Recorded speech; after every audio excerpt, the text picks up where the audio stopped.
There's a particular kind of pain that only family can give you.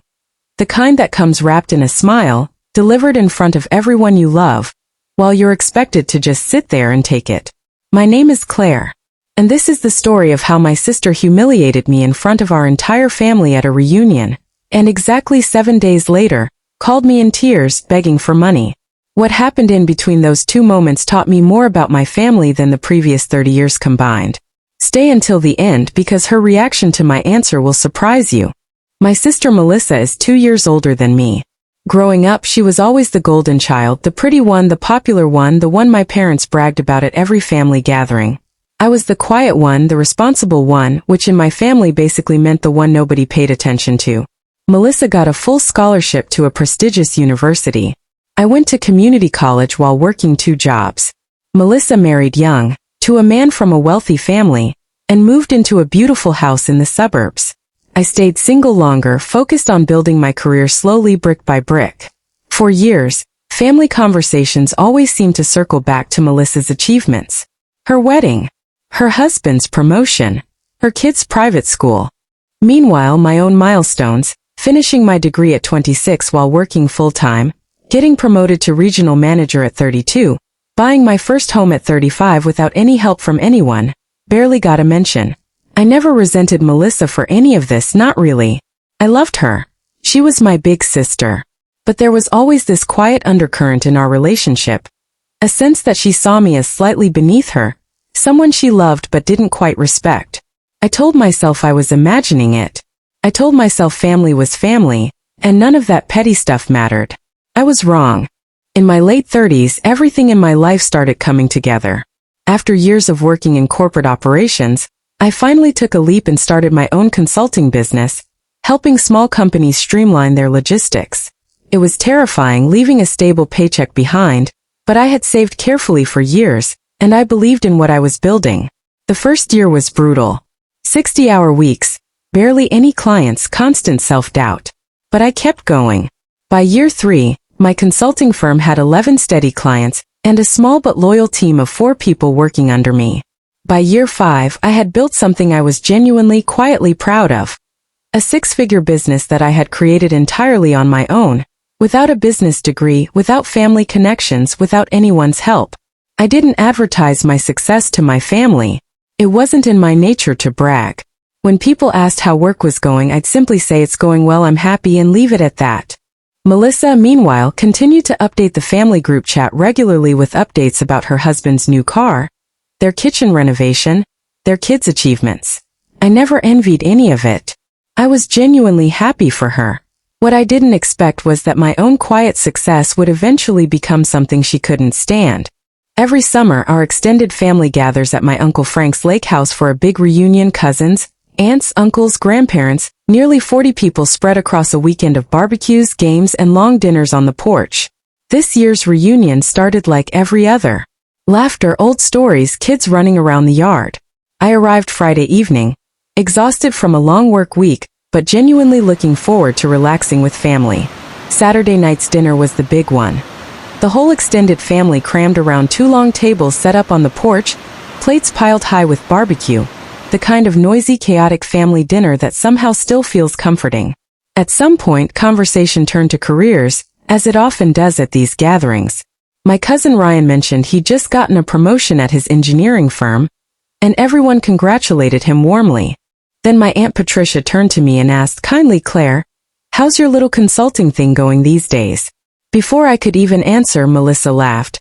Not a warm laugh, but a sharp, dismissive one, and said, loud enough for half the table to hear, oh, Claire's still doing her little home office business thing. It's cute.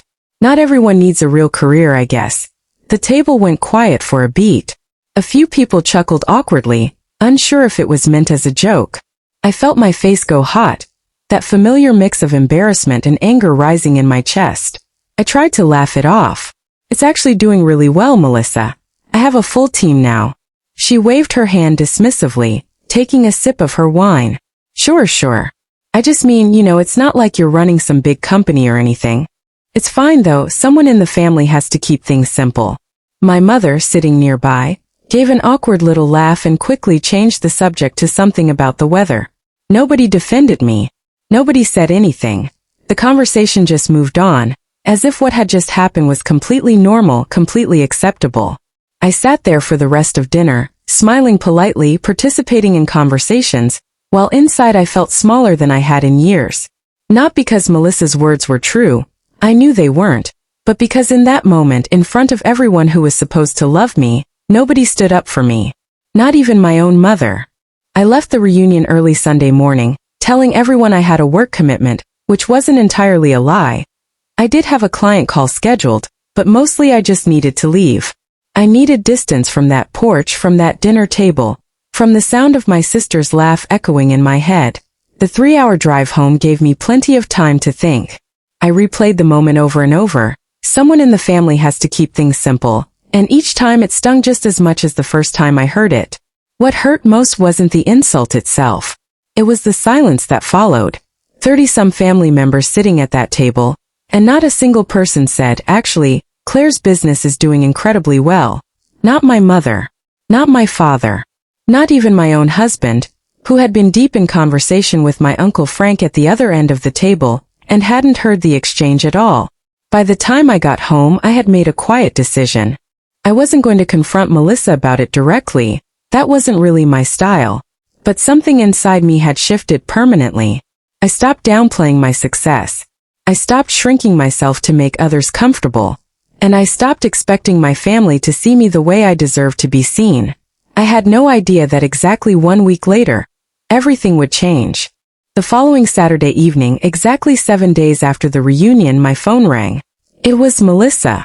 I almost let it go to voicemail, still a little raw from the week before, but something made me pick up. Her voice was different immediately. Shaky, thin. Nothing like the confident, dismissive tone from the dinner table. "Claire," she said, "I'm so sorry to call like this, but I really need your help." I sat up straight. "What's going on?" She started crying, and between sobs the story came out. Her husband's investment firm had collapsed months earlier. Something she and the rest of the family had apparently kept hidden. They'd been living far beyond their means for over a year, financing their lifestyle through credit cards and a home equity loan they never disclosed. The renovations, the new car, the private school tuition, all of it built on debt that had finally caught up with them. They had missed 3 mortgage payments. The bank had sent a final notice. Without an immediate payment of $14,000 within the week, they would begin formal eviction proceedings on the house. "Claire, please," she said, her voice breaking completely now. "I know things have been weird between us, but you're the only one in the family who has any real savings. I don't know who else to ask. Please, I'm begging you." I sat in silence for a long moment, the memory of that dinner table flashing through my mind. It's cute. Not everyone needs a real career, I guess. I didn't hang up. I didn't yell. I didn't bring up the reunion, even though every part of me wanted to. Instead, I asked her calmly, "Melissa, do you understand why this is difficult for me to hear right now?" There was a long pause. "What do you mean?" "A week ago at the reunion you told the entire family that my business was a cute little thing, and that I don't have a real career. And now you're asking me, the person with the little home office business thing, to save your family from losing their house."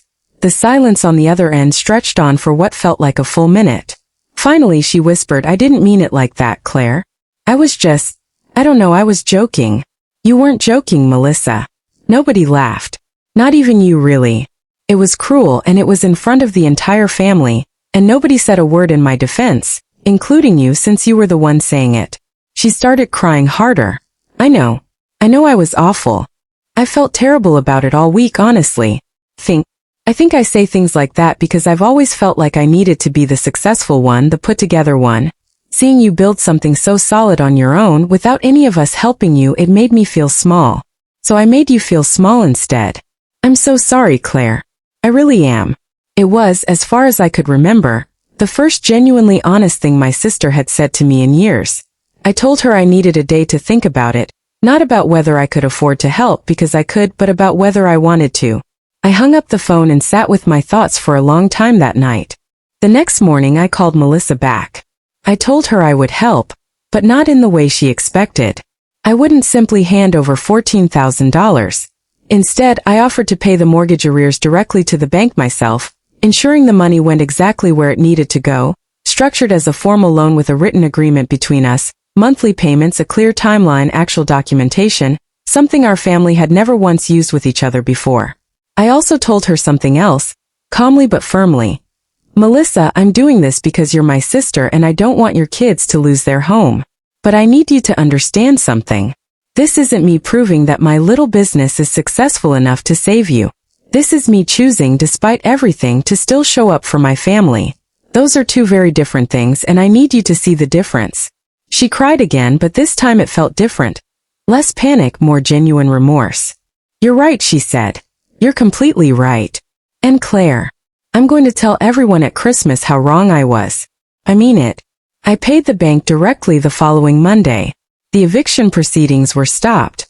Melissa and her husband sold their second car and moved to a more modest home within 4 months, something that, honestly, was long overdue for their financial situation. Melissa kept her word.